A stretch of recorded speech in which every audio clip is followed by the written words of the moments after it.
अस्सलाम वालेकुम नाज़रीन, मैं हूं मंसूर अली खान और आप देख रहे हैं मेरे सवाल। नाज़रीन, क्रिकेट के मैदान से तो आज अच्छी खबर नहीं आई, पाकिस्तानी कप्तान को शिकस्त का सामना करना पड़ा। लेकिन सियासत के मैदान में आज हमारे प्रोग्राम में एक ऐसे खिलाड़ी मौजूद हैं जिन्होंने कप्तान का साथ दिया, काफ़ी लंबा साथ दिया और कप्तान के बड़े इंपॉर्टेंट खिलाड़ी बनकर रहे। लेकिन उसके बाद टीम से जब एग्जिट हुआ तो वो बड़ा हैरानकुन था। एक्सपेक्ट नहीं किया जा रहा था कि टीम से एग्जिट इस तरह होगा, लेकिन फिर इसके बावजूद उन्होंने खामोशी कायम रखी, किसी के खिलाफ कोई बयान नहीं दिया, कोई इंटरव्यू नहीं दिया। लेकिन आज हमें उन्होंने शर्फ बख्शा है इंटरव्यू देने का, और क्या क्या इंकशाफात करते हैं, क्या कहानी सुनाते हैं, क्यों एग्जिट हुआ कप्तान की टीम से, ये सारा कुछ उनसे जानने की कोशिश करेंगे। हमारे साथ आज मौजूद हैं साबिक गवर्नर पंजाब चौधरी मोहम्मद सरवर साहब। चौधरी साहब, अस्सलाम वालेकुम। जी वालेकुम। बहुत बहुत शुक्रिया, आपने हमारे लिए वक्त निकाला। मैं इस प्रोग्राम में जब आने लगा था तो मेरी टीम ने मुझसे ये सवाल किया कि जी हम आपके बारे में क्या लिखें, क्या आपको तहरीक इंसाफ लिखें, मुस्लिम लीग नून लिखें, पाकिस्तान पीपल्स पार्टी लिखें, क्या लिखें आपके बारे में? साबका गवर्नर पंजाब लिखें, अच्छा, साबका मेंबर सेनेट ऑफ पाकिस्तान लिखें, साबका मेंबर ऑफ ब्रिटिश पार्लियामेंट लिखें, ठीक, pattern chief Pakistan development network लिखें, जिसने माशाल्लाह 10 अरब से ज़्यादा मालियत के टेंट्स, राशन पैक, घर और जो सैलाब में लोगों की मदद की है।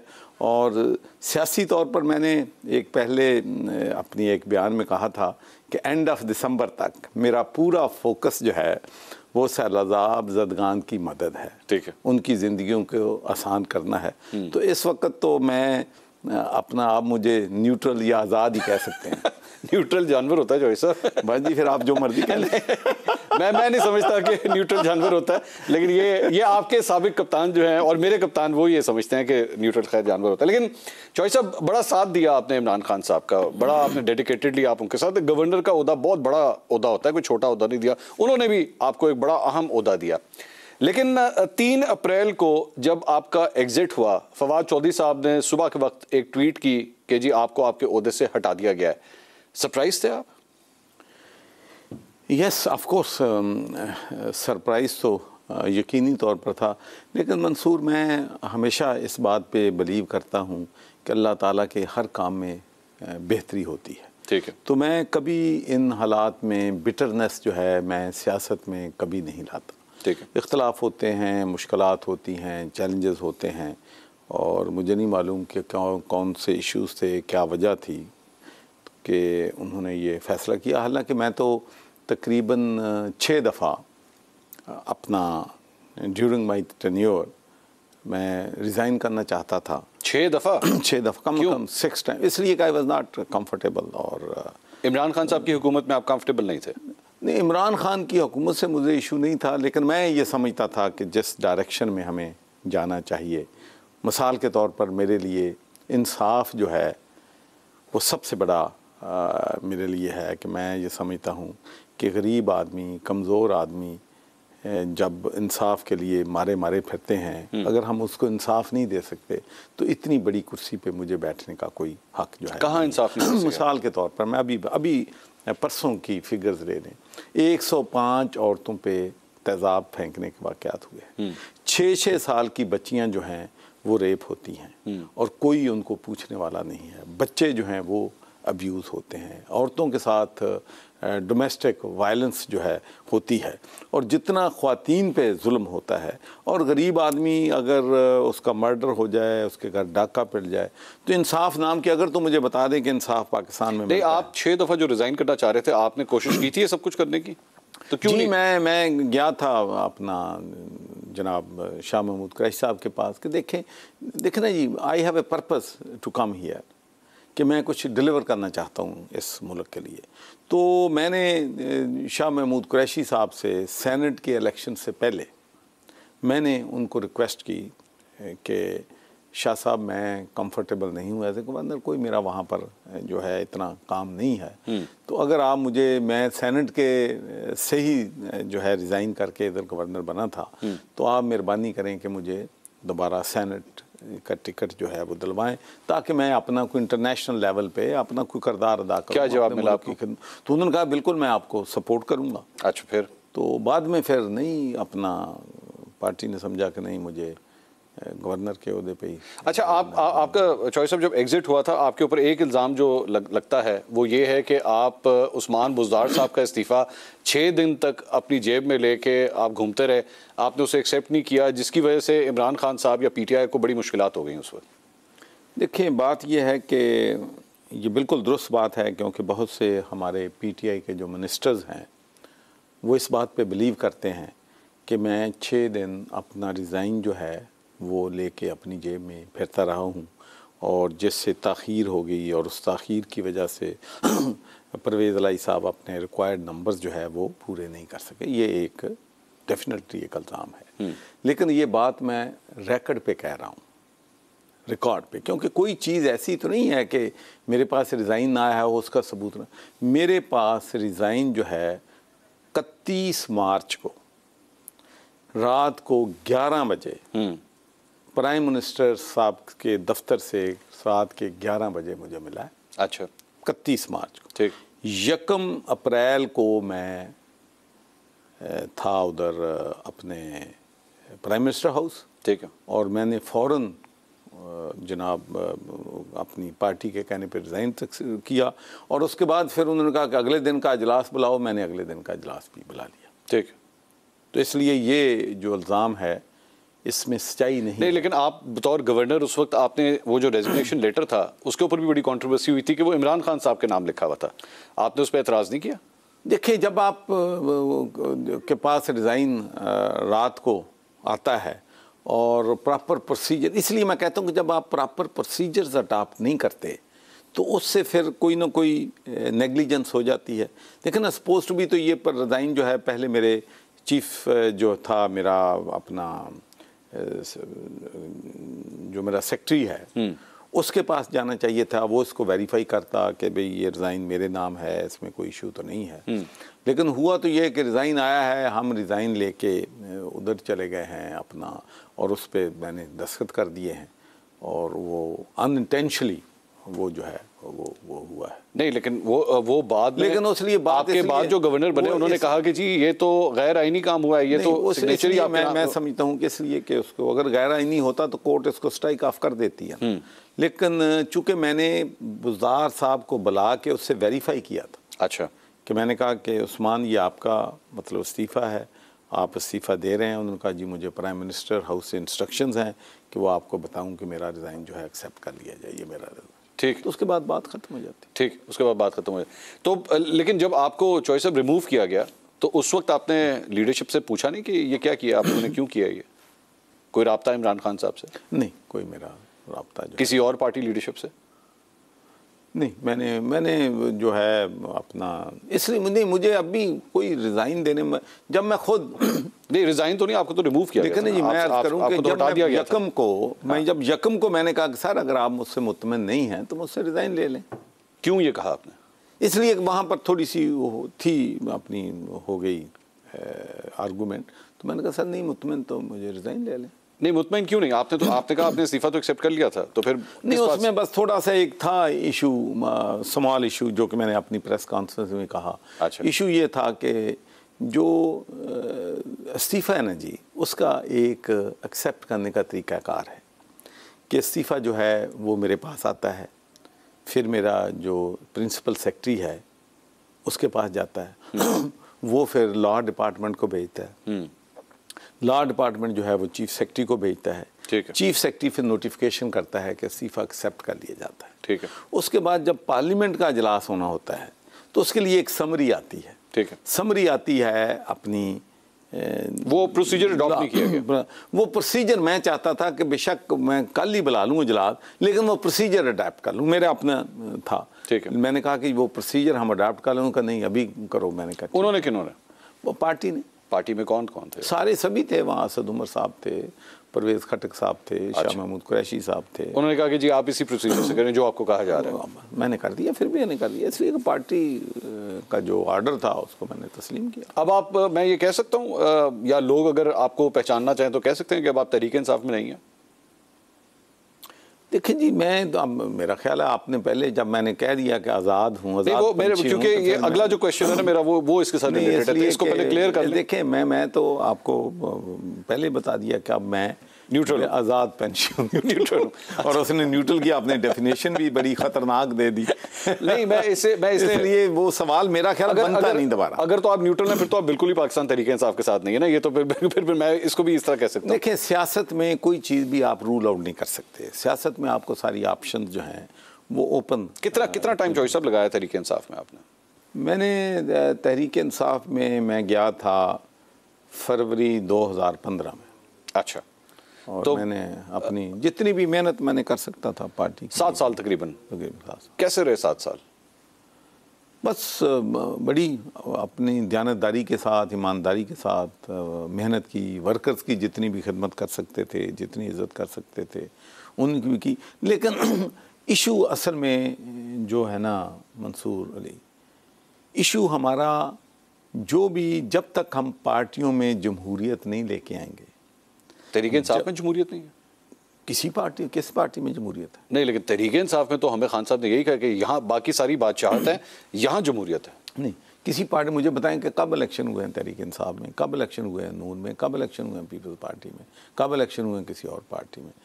तो ये एक, और यही रूट कॉज वहाँ क्यों जो है पार्टियों में। लेकिन मैं आपको अपनी विजन बता सकता हूँ कि जिस विजन के साथ मैं पीटीआई में आया था, मेरी विजन क्या थी। एक तो इमरान खान के खास करिश्मा है, ठीक है। दूसरा, मैं समझता था कि खैबर पख्तूनख्वा में पुलिस रिफॉर्म्स हुई हैं, खैबर पख्तूनख्वा में डेवोल्यूशन ऑफ पावर हुआ है, ठीक है। और खैबर पख्तूनख्वा में जो पुलिस है वो बाइख्तियार थी, पॉलिटिकल इंटरफेरेंस जो थी कम थी, ठीक है। और मेरा ये ख्याल था कि पार्टी के अंदर हम एक उसको मजबूत करेंगे, और जब पार्टी मजबूत हो जाती हैं तो फिर इलेक्टेबल और दूसरे लोग कमज़ोर हो जाते हैं। तो मेरा ये एक ड्रीम था। क्यों नहीं हो सका? इसलिए कि कोई भी पार्टी, मैं तो सच्ची बात कहता हूँ। नहीं, लेकिन वो आप तो चूंकि तहरीक इंसाफ में थे ना, so we have to actually discuss Tehreek Insaf. बाकियों के तो चले प्रॉब्लम्स हैं, आप तो उसमें थे भी नहीं ना, तो वी कैन डिस्कस। इधर क्या प्रॉब्लम आई? फैसला हुआ बाकायदा, अपना तहरीक इंसाफ का एक इलेक्शन कमीशन था, उसमें इलेक्शन डिक्लेयर हुए थे, और मैं भी उसमें पंजाब का प्रेसिडेंट का उम्मीदवार था, ठीक। लेकिन बाद में अचानक जो है इलेक्शन जो है वो पोस्टपोन कर दिए। पूछा नहीं आपने क्यों? सर, मैंने ये नहीं कि मैंने प्राइवेट पूछा, मैंने 700 पार्टी लीडर्स, वर्कर्स की मौजूदगी में प्रोटेस्ट किया। और जवाब? उन्होंने कहा जी वो पनामा आ गया है और उसकी वजह से और चैलेंजेस हैं जिसकी वजह से, और डेमोक्रेसी। तो मैंने तो सिर्फ ये कहा कि शफकत महमूद साहब भी कैंडिडेट थे, मैं भी कैंडिडेट, हम दोनों इलेक्शन पोस्टपोन करने के खिलाफ थे। अच्छा। दोनों का व्यू था कि पार्टी के लिए ये अच्छा है अगर इलेक्शन जो है। खान साहब का ऑर्डर था ये? जी, खान साहब ने फैसला किया या किसी ने उनसे करवाया, ये मुझे नहीं पता। खान साहब से कोई करवा भी सकता था? क्यों नहीं करवा सकता, लोग जो हैं। शौरी साहब, एक और जो एतराज़, क्योंकि हम ज़रा पंजाब सेंट्रिक बात करना चाह रहे हैं, उस्मान बुज़दार साहब को हटाने के लिए आपकी पार्टी के अंदर बगावत हुई, लोग गए जाके खान साहब को कन्विंस करने के लिए कि जी उस्मान बुज़दार साहब को रिमूव करें, पार्टी बहुत डैमेज हो रही है। हुआ था ये सब कुछ? जी, पार्टी तकरीबन यूनानिमस थी ऑन दिस इशू। जवाब क्या है? मैं नहीं जानता किसी भी फेडरल मिनिस्टर को या और पार्टी की सीनियर लीडरशिप को जो ये नहीं चाहती थी कि हमें रिप्लेसमेंट करनी चाहिए। कि रिप्लेसमेंट करनी चाहिए? मैं अगर चंद नाम आपके सामने लूँ तो मुझे आप बता सकते हैं कि वो लोग इसमें शामिल थे? असद उमर साहब वो भी थे इसमें? नहीं, मैं इंडिविजुअल पे मुझे ना लेके जाएं, लेकिन मेरा ख्याल है कि मैंने कम से कम मैं नहीं अपना किसी भी जो है पार्टी के लीडर को जानता जो इस अपॉइंटमेंट से खुश था। लेकिन फिर भी कंटिन्यू क्यों किया गया?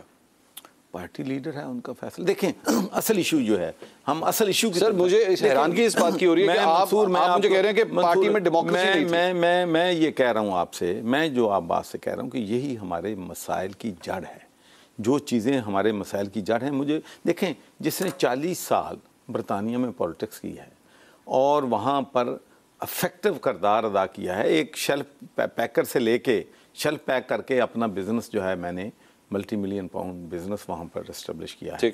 एक पूरी एक चेन मैं चला रहा हूँ, फास्ट फूड की भी, यहाँ बैठे चल रहे हैं, इसलिए कि हमने लोगों को, अच्छे लोगों को चुना, अच्छी टीम बनाई। फिर अच्छी टीम बनती है तो आप वहाँ पर इलेक्शन जीत जाते हैं। एक ब्लैक पर्सन के लिए मेंबर ऑफ पार्लियामेंट बनना कोई आसान काम तो नहीं है।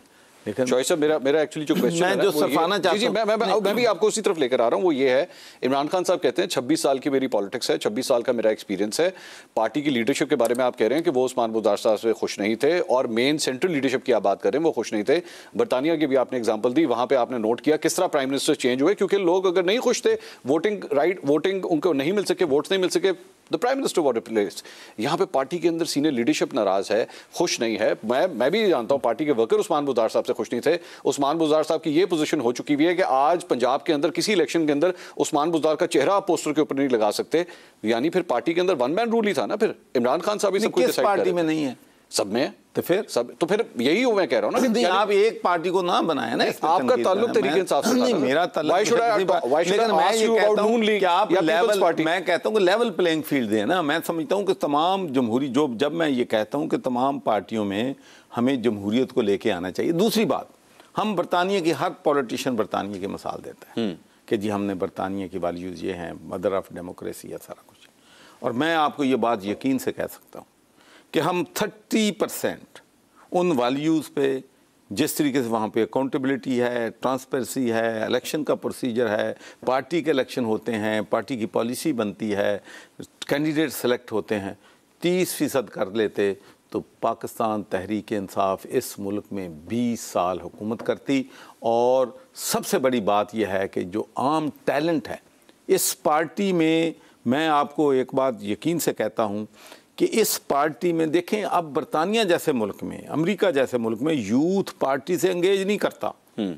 लोग परेशान हैं कि किस तरीके से यूथ को चार्टर बल्कि में पार्टी, और यहाँ तहरीक इंसाफ में सारा यूथ और हाईली एजुकेटेड क्वालिफाइड बच्चे, वो तो इस मुल्क में इनकलाब लाने की पोजीशन थे अगर हम उनको मोटिवेट करते, उनकी ट्रेनिंग करते, उनको अपब्रिंगिंग उनकी करते। तो ये एक बहुत बड़ा टैलेंट का एक पूल था हमारे पास आप लोग, जिसको हम, लेकिन होता ये है यहाँ पर कि बरतानिया में कभी ये हो सकता है कि मिसाल के तौर पर बरतानिया में स्कॉटलैंड है, नॉर्दर्न आयरलैंड है, वेल्स है, इसी तरीके से दूसरे मुल्क सारे में ले लें, हमेशा ये कभी हो सकता है कि स्कॉटलैंड के लोग वोट दे रहे हों और उनको ये पता ना हो कि हमारा चीफ मिनिस्टर कौन होगा।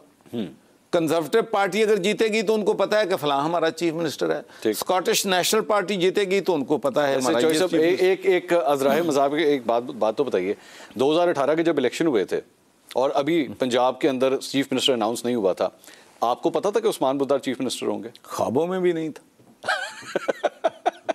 क्यों नहीं पता था? आप इतने सीनियर रहनुमा, आपको नहीं पता था? आपको तो पता होना चाहिए। तो मैं कहता हूँ कि ये नहीं होना चाहिए ना। हाँ। मैं समझता हूँ कि देखें, 3 बड़ी जमातें हैं पंजाब में। अब भी इस वक्त पीटीआई जो है, मैं समझता हूँ बहुत पॉपुलर जमात है। मुझे जरा इसके बारे में जरा पूछने दें कि जब ये पता लगा, आपको फर्स्ट टाइम पता लगा जी Usman Buzdar is the chief minister, आपने पहला रिएक्शन क्या था आपका? सरप्राइज। आपको पता था उस्मान बुज़दार कौन है? ना, आई नेवर मेट हिम। अच्छा, आपको तब तक ये नहीं पता था? पूछा आपने किसी से, भाई ये कौन है, किसको अनाउंस कर दिया? हाँ, पता किया। लेकिन आपने खान साहब से पूछा जाके, खान साहब ये कौन है, ये क्या आपका मेरिट था, किस बुनियाद के ऊपर आपने इनको सिलेक्ट किया? पूछा? भाईजान 10% सवाल पूछ के पार्टी में नहीं रहे तो पूछ लेते तो क्या होता। मैंने एक पार्टी के लीडर से कहा, मैं नाम नहीं लेना। हाँ। मैंने कहा यार मैं बरतानिया में सियासत की है यार। हाँ। तो मैं बड़ी मुश्किल में हूँ, अब मैं सिर्फ 90% में खामोश रहता हूँ, तो मैं 10% तो यार मैनू सच बोलने दे दिया करो। वो मैनू कहने लगे यार तू 10% भी सच बोलना छाड़ दे, ये पार्टी रहना था। नहीं, पार्टी के अंदर ऐसा माहौल है कि आप 10% भी नहीं बोल सकते। सारी पार्टियों में है भाई, सारी पार्टियों के अंदर। आप तो नून लीग में भी रहे, वहाँ पे भी तो आपने देखा है, वहाँ पे क्या सूरत हाल रही। जब तक देखे हमारा, देखे ना, हमारे नबी हजूर सल्लल्लाहु अलैहि वसल्लम से बड़ी पर्सनैलिटी ना आई है ना आनी है। अल्लाह ताला खुद फरमाते हैं कि मैं ये ज़मीन, आसमान, पहाड़, दरिया, हर चीज़ को पैदा किया कि उस बड़ी हस्ती को लाना था। वो भी मुशावरत फरमाते थे। बिल्कुल ऐसे। कोई मुझे एक इशू बता दें जिसमें उन्होंने मुशावरत नहीं। मैं बताता हूँ। ये आपने 3 अप्रैल को प्रेस कॉन्फ्रेंस की थी, 27 मार्च को खान साहब ने वो साइफर हिलाया था अमेरिका वाला, आपको पता था साइफर के बारे में? नहीं, मुझे वो भी नहीं बताया आपको? नहीं, वो उनके जो इन्फॉर्मेशन सबसे तो आप शेयर नहीं कर सकते ना, ऐसी कॉन्फिडेंशियल। अच्छा, जब वो आ गया, जब वो साइफर उन्होंने लहरा दिया जलसे के अंदर बैठ के, उसके बाद तो आपने पूछा होगा खान साहब जरा मुझे भी थोड़ा बताएं, मैं भी एक गवर्नर हूं पंजाब का, मुझे तो बताएं ये क्या क्या रियलिटी है इसकी, इसका बैकग्राउंड आप तो ऐसे करते हैं कि जैसे मैं बनी गाला में रहता था और हर वक्त खान साहब से साथ चॉइस साहब गवर्नर पंजाब बड़ी इंपॉर्टेंट जो भी हो, लेकिन पार्टी का जो लीडर होता है, प्राइम मिनिस्टर होता है, उसकी बड़ी मसरूफियात होती हैं, उसकी बड़ा वो 27 मार्च से लेकर 3 अप्रैल तक साइफर के बारे में आपसे कोई गुफ्तगू नहीं हुई? डिड यू बिलीव जब उन्होंने ये बैठ के साइफर हिलाया था कि हाँ ये वाकई हुआ होगा? नहीं, मैं कोई नजूमी तो नहीं, वो इन्फॉर्मेशन तो उनके पास है। मैं तो एक बात ये कहता हूँ, आज आप बिलीव करते हैं? नहीं, मैं देखें, प्रेसिडेंट अलवी साहब ने अपने व्यू दिया था। हाँ। और मैं तो सिर्फ ये कहता हूँ कि अगर सेटिस्फेक्शन होती है तहरीक इंसाफ की कि इस पे कमीशन बनना चाहिए, तो इसमें बनाने में हर्ज क्या है? बिल्कुल ठीक है, तहकीकात हो जाए, दूध का दूध और पानी का पानी हो जाए, उसमें तो कोई गलत बात नहीं है, हाँ, सबके लिए क्लियर हो जाए। लेकिन उसके ऊपर खान साहब ने 55 जलसे कर दिए अभी तक। 55 जलसों के बाद आप कन्विंस हुए हैं कि नहीं हुए? देखिए, मैं इस बारे में मुझे ना प्लीज सियासत फिर देखे ना, मैं आपको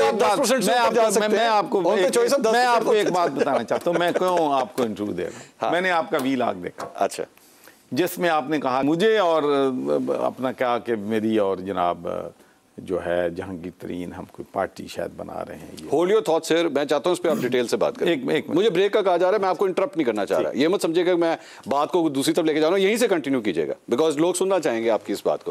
नाज़रीन, चौधरी सरवर साहब हमारे साथ मौजूद है। जहांगीर तरीन साहब के बारे में और इनके अलायंस के बारे में मैं आपको बताया था, मैंने कहा था कि मेरी इतलात के मुताबिक बैकडोर के अंदर जो है कोई इस तरह का सिलसिला बन रहा है कि ये दोनों फिर से एक साथ होने जा रहे हैं, जबकि आपस में माजी में बड़े इख्तलाफात रहे हैं। चौधरी साहब से इसके बारे में बात करते हैं ब्रेक के बाद, हमारे साथ रहिए। नाज़रीन, welcome back after the break. Break से पहले मैं चौधरी मोहम्मद सरवर साहब, साबिक गवर्नर पंजाब, मेरे साथ आज मौजूद हैं प्रोग्राम में। मैंने जो एक खबर दी थी वो मैं दोबारा रिपीट कर देता हूँ। मेरी खबर के मुताबिक कोशिशें की जा रही हैं कि चौधरी सरवर साहब और जहांगीर तरीन साहब के दरमियान जो है वो सुलह सफाई करवाई जाए, आपस के जो इख्तलाफात माजी में रहे हैं उनको क्लियर करवा दिया जाए। जहांगीर तरीन साहब के बड़े करीबी साथी जो हैं वो चौधरी सरवर साहब से मुलाकात कर भी चुके हैं, एक मुलाकात एक दफ़ा हो चुकी है, दूसरे की प्लानिंग की जा रही है। मेरी खबर ये थी, चौधरी साहब इस पर कमेंट कर रहे थे, मुझे ब्रेक पे जाना पड़ गया। चौधरी साहब बता दीजिए खबर सही है या गलत? देखें जी, आपने वीला किया था और मेरा आज आपको इंटरव्यू देने का मकसद ये भी था कि टेलीफोन पे तो आप नहीं कन्विंस हुए, लेकिन मेरा ख्याल था शायद इन पर्सन मैं आपको और पब्लिक को कन्विंस करने में कामयाब हो जाऊँ। ठीक, देखें, मुलाकात हुई थी मेरी एक शादी पे पिछले हफ्ते जहांगीर तरीन से मुलाकात हुई।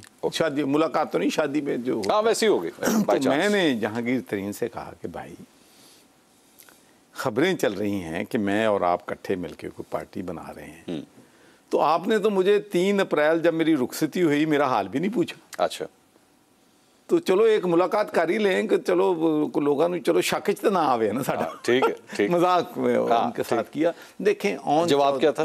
ऑन चौधरी उन्होंने कहा जरूर मिलेंगे इंशाल्लाह। अच्छा, ठीक। तो मुलाकातें, देखें, मुलाकातें तो मैं सब लोगों से करता हूं। ऑन चौधरी का नाम ले लेते हैं। ऑन चौधरी की मैं आपको उनके करीबी साथी की बात की तो मैं आपको देखिए, ऑन चौधरी जब प्राइम मिनिस्टर से साथ काम करता था उसी वक्त से मैं उसको जानता हूँ। मेरे बेटों के साथ भी उसकी अच्छे ताल्लुक है। ठीक। और मुझे हमेशा अपने बुजुर्गों की तरह उसने ट्रीट किया है। जब जहांगीर तरीन साहब बहुत इन्फ्लुएंशियल थे बनी गाला में, तो उस वक्त ये हमारी कभी कभी खान से मीटिंग करवा देता था कि ताकि हम अपना पॉइंट ऑफ व्यू। लेकिन आपकी मुलाकात हुई है ऑन चौधरी? वो मेरे मिलता रहता है, ऑन चौधरी को तो मुझे मिलता रहता है। ऑन चौधरी तो मेरा ख्याल है मैं उसको पिछले एक नहीं, आपका एक मैं तो जब गवर्नर था, जब वो उस वक्त भी मेरे पास आता। और उस वक्त ऑन चौधरी को पंजाब भेज दिया गया था?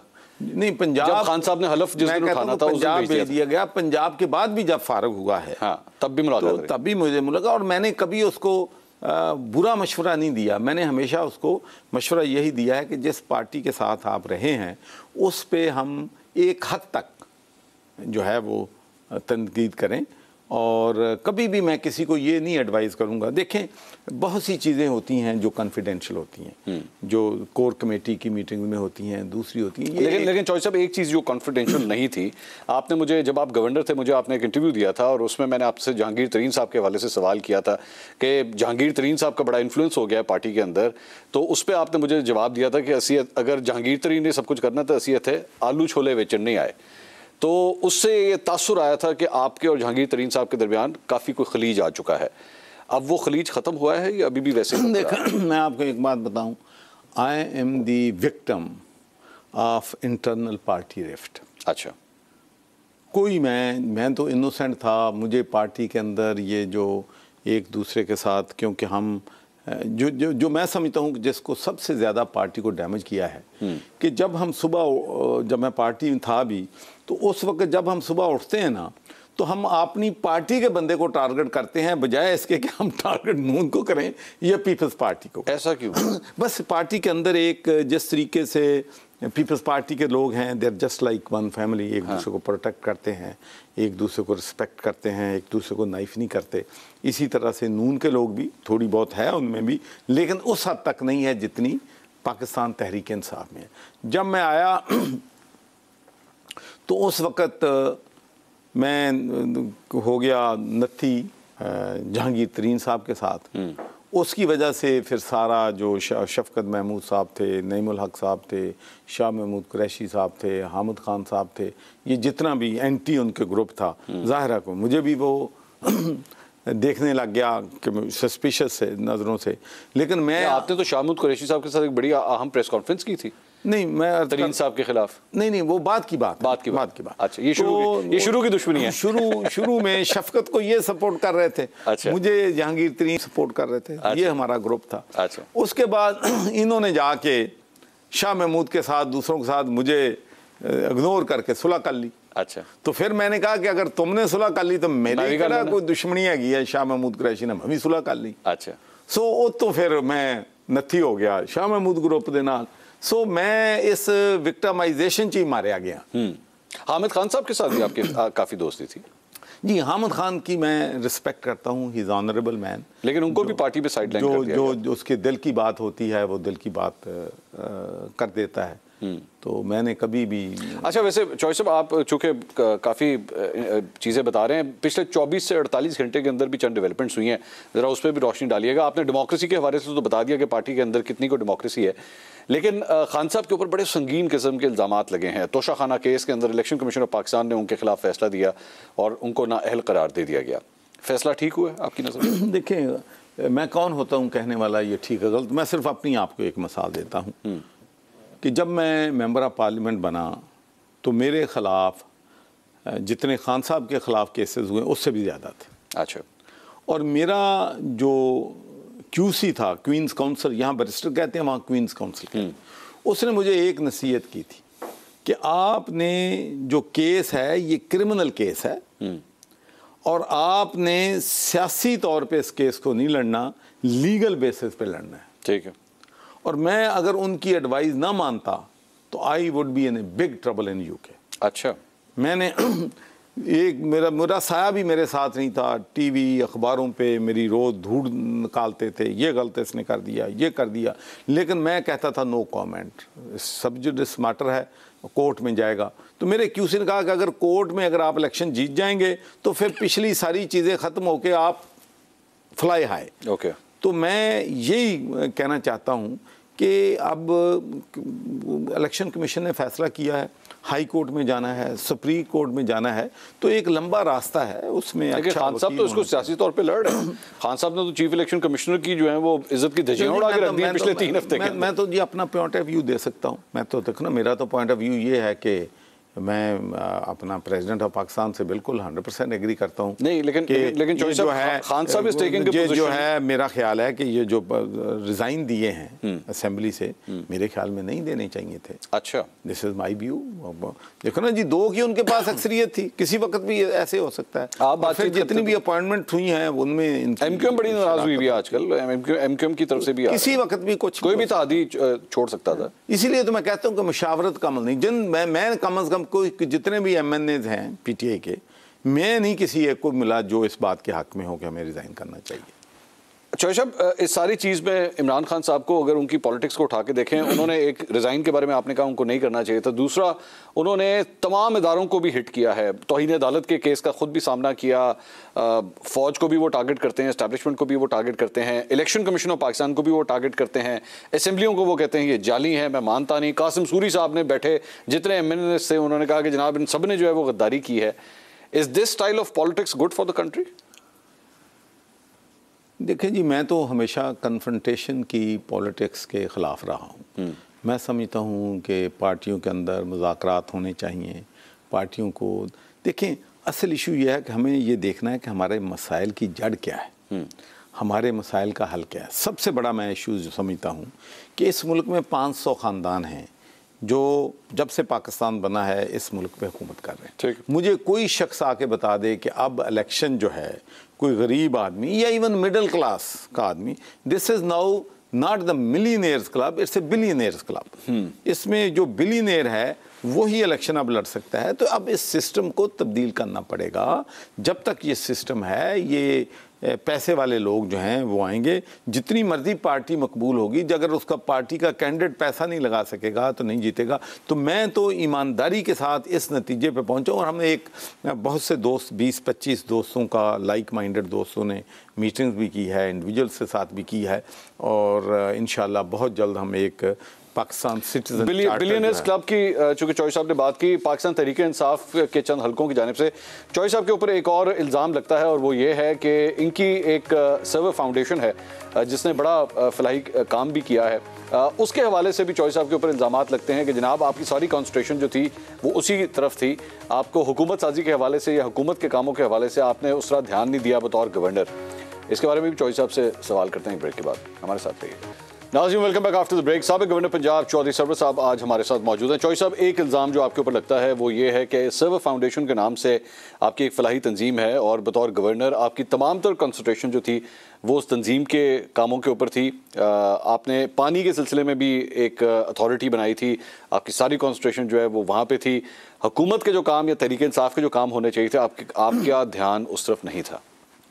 पहली बात तो ये है कि बिल्कुल जो मेरे भी ये नॉलेज में है कि बहुत से लोग खान साहब को मेरे ख़िलाफ़ कुछ और कहने के लिए नहीं था तो सिर्फ सर्वर फाउंडेशन का नाम लेके वो खान साहब को मिसलीड करते थे। लेकिन अगर मैं आपसे ये कहूँ कि 1920 और फिर 2021 फिर 21-22 में जितने फंड्स पाकिस्तान में एज ए गवर्नर इकट्ठे किए हैं उससे ज़्यादा फंड्स मैंने पिछले 3 महीनों में इकट्ठे किए हैं। अच्छा, तो एक तो ये बात सोचना कि एज ए गवर्नर मैंने अपने ऑफिस को इस्तेमाल करके फाउंडेशन के लिए अरबों रुपए इकट्ठे किए हैं, ये कहा जाता है। लेकिन मैंने जब ये इल्ज़ामात लगे तो मैंने फिर अपनी, जो आपको पता है बैलेंस शीट तो हर साल बनती है और ये पब्लिक रिकॉर्ड है, कोई भी जाके सर्वर फाउंडेशन के अकाउंट्स जो है वो देख सकता है। तो कोविड-19 के दौरान मैंने प्राइम मिनिस्टर फंड्स में 80 करोड़ रुपया लोगों से डोनेशन लेके जमा करवाया। 80 करोड़ रुपये? 80 करोड़ रुपया। अच्छा। हालांकि 80 करोड़ रुपया प्राइम मिनिस्टर फंड के लिए, हुकूमत के लिए, चाहे कोई भी फंड रेजर हो, हुकूमत के लिए, चाहे पंजाब की हुकूमत हो, मरकज़ की हुकूमत हो, PTI की हुकूमत हो, नून की हो, पीपल्स पार्टी की हो, लोग हुकूमत से पैसा नहीं देना चाहते। जी। मेरे लिए सर्वर फाउंडेशन के लिए पैसे इकट्ठे करने आसान थे, लेकिन प्राइम मिनिस्टर फंड के लिए मुश्किल थे। अच्छा। तो वो 80 करोड़ रुपया मैंने प्राइम मिनिस्टर फंड में जमा करवाया और मेरी अपनी जो फाउंडेशन है उसमें 5 करोड़ भी नहीं हुआ। अच्छा, आप ये गैप देख लें। और दूसरा, मैंने हर साल मैं एक फंड रेजिंग सर्वर फाउंडेशन की ग्लासगो में करता था जब मैं गवर्नर नहीं था। एक फंड रेजिंग मैं पाकिस्तान में करता था। मैंने सिर्फ एक फंड रेजिंग यूके में की है एज ए गवर्नर, एक फंड रेजिंग पाकिस्तान में की है। उसके बाद मैंने ये फैसला किया, मेरे बेटे ने मुझे कहा कि आपने किसी से सर्वर फाउंडेशन के लिए एक पैसा भी नहीं मांगना। सर टाइम लेकिन आप जितने पैसे का डेफिसिट होगा, ये तो सर्वर फाउंडेशन तो हमारे दोस्तों और हमारी फैमिली फंड से चलती है। बहुत बहुत शुक्रिया चौधरी साहब, टाइम की कमी की वजह से we have to close this. नाज़रीन, चौधरी सरवर साहब हमारे साथ मौजूद थे, न्यूट्रल हो चुके हैं अब ये। अगले हफ्ते आपसे दोबारा मुलाकात होगी। अल्लाह हाफ़िज़।